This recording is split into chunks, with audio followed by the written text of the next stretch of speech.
If you're still using your bank's default card for travel, you are literally throwing away $1,200 this year. Not exaggerating, not clickbait. Add up the lost points, the annual fees you're not offsetting, the lounge access you're paying full price for, the rental car insurance you're buying separately. It stacks up fast, and most people never even notice it happening. Look, I'm going to be straight with you. The average American is sitting on a credit card that earns basically nothing on travel while paying for flights and hotels in cash like it's 2005. Meanwhile, the banks, they're raking in interchange fees, annual fees, and interest and handing back pennies in rewards. That's the game. That's always been the game. Here's the kicker, though. Some cards actually flip the script. They make the bank pay you. Real credits, real points, real lounge access, stuff that can be worth thousands of dollars a year if you know which one to pick. Problem is, there's like 200 travel cards out there, and 90% of them are garbage dressed up in shiny marketing. So today, I'm breaking down the 3 best travel cards for 2026 based on what NerdWallet, The Points Guy, and CNN Underscored are all actually recommending right now, not some influencer hype. And stick around, because the third card on this list has a benefit so good it honestly feels like a mistake on the bank's part. Let's start with the one that's basically been undefeated for years, the Chase Sapphire Preferred. NerdWallet has literally named this the best all-purpose travel card every single year from 2023 all the way through 2026. That's not luck, that's consistency. Here's why it wins. The annual fee is $95. That's it. $95 a year, and you get elevated points on travel and dining, a credit towards TSA PreCheck or Global Entry, and primary rental car insurance, which, by the way, can save you from paying extra for that overpriced insurance the rental counter always tries to upsell you on. But the real magic is the transfer partners. Your points aren't stuck in some closed system. You can move them straight into United, Southwest, JetBlue, Marriott, Hyatt, IHG, basically the biggest names in travel.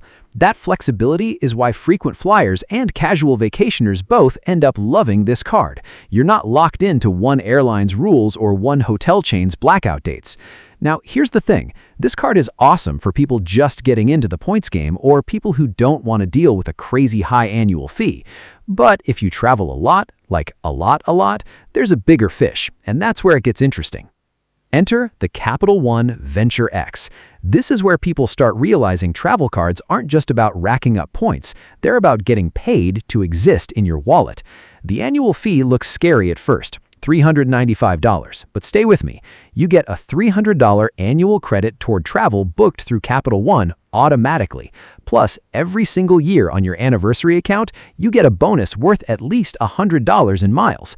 Do that math real quick. 300 plus 100 is $400 in value. On a $395 fee, you're already in profit before you even use the card once. And CNN Underscored actually called this one the easiest premium cards to justify, specifically because you don't need some complicated spreadsheet to track a dozen tiny credits. It's simple. You get 2 miles per dollar on everything. No caps, no rotating categories to memorize. Plus, airport lounge access, which if you've ever been stuck in a crowded terminal at 6 a.m. drinking overpriced airport coffee, you know is worth its weight in gold. Now, here's your open loop for the day, because the next card on this list isn't for the budget traveler. This is for the person who wants to feel like a straight-up VIP every time they step foot in an airport. And when I tell you what it includes, you're going to understand why people pay almost $900 a year for a piece of metal. The American Express Platinum Card. Annual fee, $895. I know, that sounds insane. But hold on, because the Points Guy broke down the actual math, and it's kind of wild. You get access to over 1,550 airport lounges worldwide, more than any other credit card company on the planet. We're talking Centurion lounges, Priority Pass lounges, even access to Delta Sky Club when you're flying Delta. Amex says that lounge network alone carries more than $850 of annual value. That's basically the entire fee covered, just by sitting in a nicer chair before your flight. On top of that, you're earning 5 points per dollar on flights booked directly or through Amex, 5 times. That adds up fast if you travel even semi-regularly. And there's credits stacked on credits, Clear Plus, TSA PreCheck or Global Entry, even lifestyle perks with Uber, Equinox, and hotel bookings through fine hotels and resorts. Now, look, I'm not going to sugarcoat it. this card is not for the once-a-year vacationer. If you're only flying twice a year, you will not use enough of these perks to make the fee worth it, and that's a fact, not an opinion. This card is for people who live in airports, business travelers, frequent flyers, people chasing that first-class upgrade energy every trip. So here's how you actually figure out which one is you and which one closes that $1,200 gap I mentioned at the top. If you're just starting out, or you travel a handful of times a year and want flexibility without the scary fee, go Chase Sapphire Preferred. $95, huge upside, dead simple. If you travel more and you want the bank basically paying for your card through built-in credits, go Capital One Venture X. That $395 fee practically pays for itself before you even use the card. And if you're a road warrior, someone who's constantly in airports, constantly on planes, and you actually want that lounge lifestyle, the Amex Platinum is genuinely worth the almost $900 fee, but only if you use it. Here's the truth nobody tells you, though. It's not really about which card is the best, it's about which card matches how you actually live. A lot of people get seduced by the flashiest card with the biggest sign-up bonus, and then 6 months later they're paying an annual fee for benefits they never touch.